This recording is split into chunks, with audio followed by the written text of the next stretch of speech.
तो गैमेटोजेनेसिस होता क्या है? गैमेटोजेनेसिस एक तरीके का, यहाँ पे देख सकते हैं, गैमीट का फॉर्मेशन होता है। वो गैमीट कौन से हो सकते हैं? आप लोग को पता है, स्पर्म और एग या ओवा कह सकते हैं, या इसको सेकेंडरी oocyte भी कहते हैं। ये कब oocyte बनता है, सेकेंडरी oocyte कब ओवा बनता है, ये सारी चीजें आपको oogenesis में क्लियर होंगी, क्योंकि बहुत ऐसा कंफ्यूजन होता है, कभी oocyte बोलेंगे, कभी सेकेंडरी oocyte बोलेंगे, कभी ओवा बोलेंगे, कभी एग बोलेंगे। तो ये क्या होता है, ये हम लोग जब oogenesis पढ़ेंगे तो वहां पे हम आपको बताएंगे कि कब इसको प्राइमरी oocyte बोलते हैं, कब सेकेंडरी oocyte बोलते हैं, कब ओवा बोलते हैं। ठीक है। अब gametogenesis means formation of gametes, that is sperm and ओवा। अब कभी भी कोई भी गैमीट्स का फॉर्मेशन जब होता है, क्योंकि जब एम्ब्रियोनिक लाइफ है उस समय से शुरुआत होनी शुरू हो जाती है, तो एम्ब्रियोनिक लाइफ में कुछ प्राइमोर्डियल जर्म सेल्स होते हैं जो कि एक्चुअली में अभी गोनैड में, मतलब कि सेक्स ऑर्गन के अंदर आए नहीं होते हैं। वो cells, primordial germ cells entry करते हैं गोनैड में, बाहर से एंट्री करते हैं, और फिर इसके बाद मतलब गोनैड का फॉर्मेशन, डेवलपमेंट होता है, और बाद में जाके वही जर्म सेल्स का फॉर्मेशन करते हैं। ह्यूमन रिप्रोडक्शन सिस्टम की बात करें तो ह्यूमन रिप्रोडक्शन सिस्टम एक बहुत ही अच्छा एग्जाम्पल है कि इसमें स्टोर्स होता है, नरिश करता है गैमेट्स को, ट्रांसपोर्ट करता है। अब कैसे करता है वो आप जब हम लोग फर्टिलाइजेशन पढ़ेंगे तो वहां पे हम आपको बताएंगे कि किस तरीके से ह्यूमन रिप्रोडक्शन सिस्टम स्टोर करता है, जैसे कि स्पर्म को स्टोर करना, नरिश करना, स्पर्म को नरिश कैसे किया जाता है, या फिर अगर स्पर्म कैसे ट्रांसपोर्ट होता है। फिर अगर हम एग की बात करें तो एग में नरिशमेंट के लिए क्या होता है। तो इस तरह से ये बेस्ट एग्जाम्पल है। अब सबसे पहले तो जैसे आपको पता है, ये आप जानते हैं कि स्पर्म मेल से मिलता है और ओवम फीमेल से मिलता है। फर्टिलाइजेशन के बाद एक जाइगोट बनता है, और सपोज कि ये एन नंबर है और ये एन नंबर है, तो ये क्या बनाता है, 2n नंबर बनाता है।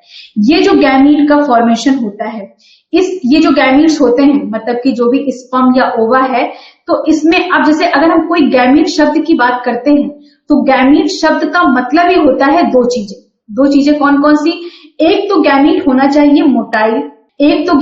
चाहिए मोटाइल, और दूसरा गैमीट ऐसा होना चाहिए जिसके पास रिजर्व फूड होना चाहिए। मतलब किसी भी अगर गैमीट जो शब्द ही है उसका मतलब मोटेलिटी से होता है, तो किसी भी गैमीट में दो चीजें होनी बहुत जरूरी है, एक मोटेलिटी और रिजर्व फूड। तो नेचर ने क्या किया ह्यूमन के केस में, या आप एनिमल के केस में बताइए, नेचर ने क्या किया?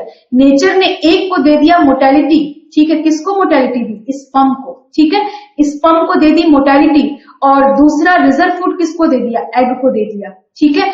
अब क्या हुआ कि स्पर्म मोटाइल है, दूसरा गैमीट के पास नरिशमेंट है, और ये जो नरिशमेंट रिजर्व फूड है, ये फूड आगे चल के एम्ब्रियो को नरिश करेगा, क्योंकि एम्ब्रियो को डेवलप करने के लिए क्या चाहिए? नरिशमेंट चाहिए, रिजर्व फूड चाहिए। वो फूड कहां से मिलेगा? वो एग से मिलेगा, और स्पर्म के पास होती है मोटेलिटी, और स्पर्म एग से फ्यूज करता है। तो यहाँ पे आप देख सकते हैं कि क्या है, स्पर्म मोटाइल होता है और एग रिजर्व फूड होता है। तो किसी भी सपोज की किसी भी गैमीट में दो चीजें होनी चाहिए, लेकिन नेचर ने क्या किया, एक को मोटालिटी दे दी और एक को रिजर्व फूड दे दिया, और इस तरीके से दोनों एक कंबाइंड फॉर्म में वर्क कर रहे हैं और एक इंडिविजुअल का डेवलपमेंट हो रहा है। अब एक क्वेश्चन हम आपसे पूछते हैं, आपको पता है कि और मीन्स की स्पर्म और एग, ठीक है, या ओवा बोल दीजिए, को फ्यूज करके 2n एक जाइगोट बनता है, ठीक है, ये तो आपको पता है। अब क्या ऐसा हो सकता है कि हम लैब कंडीशन में स्पर्म कलेक्ट करें और ओवा कलेक्ट करें, दोनों को फ्यूज कराएं, तो क्या फर्टिलाइजेशन हो जाएगा? नॉर्मली अगर हम अभी कोई लैब कंडीशन की बात ना करें तो आपको पता है कि ओवा और स्पर्म फ्यूज करके फर्टिलाइजेशन करके जाइगोट बनाते हैं। जाइगोट आगे चल के मोरुला, फिर ब्लास्टुला, फिर गैस्टुला, फिर ये सारा डेवलपमेंट होता है और एडल्ट का फॉर्मेशन हो जाता है। लेकिन अगर हम लैब कंडीशन में स्पर्म को कलेक्ट करें और ओवा को कलेक्ट करें और दोनों को फ्यूज कराएं, तो क्या फर्टिलाइजेशन होके जाएगा? इन विट्रो फर्टिलाइजेशन, शैलजा ने बोला इन विट्रो फर्टिलाइजेशन, देखिए इन विट्रो फर्टिलाइजेशन अभी आप उसको भूल जाइए, उसमें तो कुछ किया जाता है ना। इन विट्रो फर्टिलाइजेशन में बहुत सारे केमिकल ट्रीटमेंट, सारी चीजें की जाती है। नॉर्मल फॉर्म में हम बस ये आपसे कह रहे हैं कि आपने ओवा कलेक्ट किया, स्पर्म कलेक्ट किया और इसके बाद फर्टिलाइजेशन कराया, फर्टिलाइजेशन होगा कि नहीं होगा? टेस्ट ट्यूब बेबी और क्या कहते हैं ये IVF, इसको छोड़ दीजिए, अभी सिर्फ आप खुद ही कर रहे हैं एक्सपेरिमेंट, ठीक है। आपने ओवा कलेक्ट किया, स्पर्म कलेक्ट किया और फर्टिलाइजेशन होगा कि नहीं होगा? IVF इटसेल्फ सिर्फ आईवीएफ एक ऐसा नहीं है कि सिंपल बस स्पर्म लिया और ओवा लिया और फ्यूज करा दिया और फर्टिलाइजेशन हो गया, मतलब बन गया। नहीं होगा, क्यों नहीं होगा? ये आपके लिए क्वेश्चन है, ये आप लोग क्वेश्चन पता करके आएंगे, ठीक है। ये आपको आंसर मिल जाएगा 1-2 दिन में, बट अभी आप क्या कहते हैं, आप इसको पता करिएगा, ठीक है। अब हम लोग नेक्स्ट बात करते हैं। तो जिन ऑर्गेनिज्म पे, ठीक है, जिन ऑर्गेनिज्म पे क्या होता है, मेल और फीमेल गैमीट सेम इंडिविजुअल पे पाए जाते हैं, सेम इंडिविजुअल पे, ऐसे ऑर्गेनिज्म को हम लोग क्या बोलते हैं, मोनोशियस या हर्माफ्रोडाइट।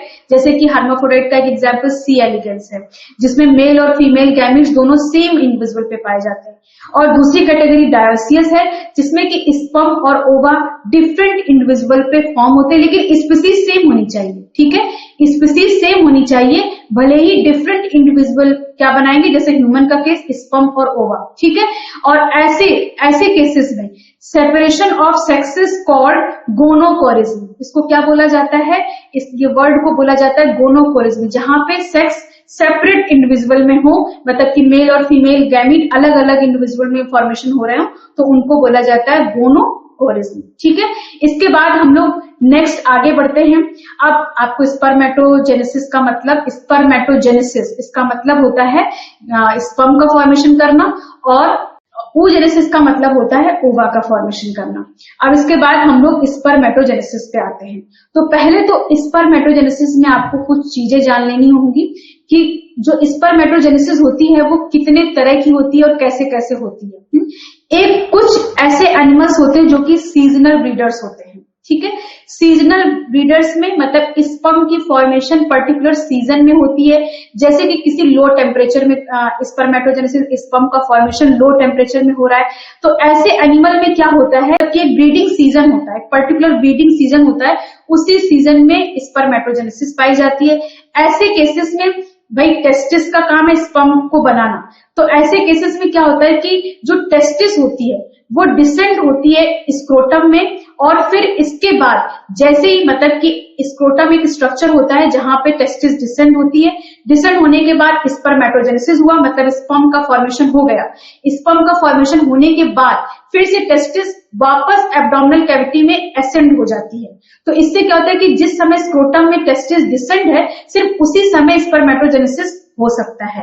मींस कहने का मतलब कि बॉडी टेम्परेचर पे शायद स्पर्म की फॉर्मेशन नहीं हो पाती है, जब स्क्रोटम में टेस्टिस डिसेंड करता है तो उस समय मतलब कि, क्योंकि हमने बताया ना लो टेम्परेचर, जब ब्रीडिंग सीजन क्या है, लो टेम्परेचर है, तो उस कंडीशन में क्या होगा कि अगर एब्डोमिनल कैविटी के अंदर टेस्टिस रहेंगे तो क्या हो जाएगा कि बॉडी टेम्परेचर मेंटेन रहेगा। सपोज बॉडी टेम्परेचर से लो टेम्परेचर चाहिए स्पर्म फॉर्मेशन के लिए, तो ऐसे केसेस में टेस्टिस स्क्रोटम में डिसेंड होगी, स्पर्मेटोजेनेसिस होगा, स्पर्म का फॉर्मेशन होगा, और फिर टेस्टिस ब्रीडिंग सीजन के बाद वापस एसेंड हो जाएगी और फिर स्पर्म नहीं बनेंगे।